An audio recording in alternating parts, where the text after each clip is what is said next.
Oh yeah. We'll Dave, who's your second? We'll save space. Let's do it, man. Let's have the Shedeur Sanders conversation right now. I just got back from Boulder. Listen, Woo! we have no idea how good he is. I believe Travis Hunter is special. I think he is going to be unbelievable. Shedeur, we have no idea. The arm talent, I think, is rather obvious with him. I think he's going to have a bunch of really good receivers. It's a good system. They're basically running the Baylor offense out there with Sean Lewis. Up-tempo, power spread, the simplest way to break that down. But can the offensive line hold up? I think it's the biggest question. You're rebuilding it in one offseason. We'll see how they end up, starting. I think 3 or 4 of the starters will be guys that were not there in the spring. And the fact there's literally nobody behind him. If he goes down, Colorado is in trouble. I think Deion said this weekend that he has not missed a game since he was 7 years old. I need to fact check that, but that's an interesting stat if it's true. That's why they didn't take a QB2 in the portal. Yeah, I think so. But it's an interesting spot to be because again, Shedeur played private school in Texas. All the private schools in Texas play each other. They do not play the big time program. So he's a really good player. High 3-star, low 4-star ish. Was headed to Florida Atlantic to play for Lane Kiffin, and then his dad got the job at Jackson State. And then he goes to Jackson State playing in the SWAC, where their team was a lot better than everybody else. And so, he's setting up picnics in the pocket, guys going to receivers that are open by 2 and 3 steps. We just don't know. I believe in his arm talent, but can you make decisions, when you're running around? Uncle Neely, the YouTube chronicler of the program, threw out a stat that he believes that so far in their camp, this was about 3 or 4 days ago, he had thrown 89 passes in team drills, 22 touchdowns, and no interceptions. Now, that might be a commentary on the state of Colorado's secondary. We will see. Deion was very critical of them when I was out there. But, again, the arm talent is there. But how this all works, the chemistry, all of that stuff, what is the ceiling for him is an interesting question because I don't really know.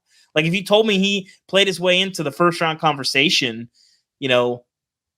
like by November, I guess that's possible. And if people are talking about him as a bum in November, maybe that's possible too. I think his range of outcomes is so wide that I really don't know what to expect, and it's going to be very, very interesting. I'll be doing a bunch of Colorado stuff this fall, so keep an eye out for that.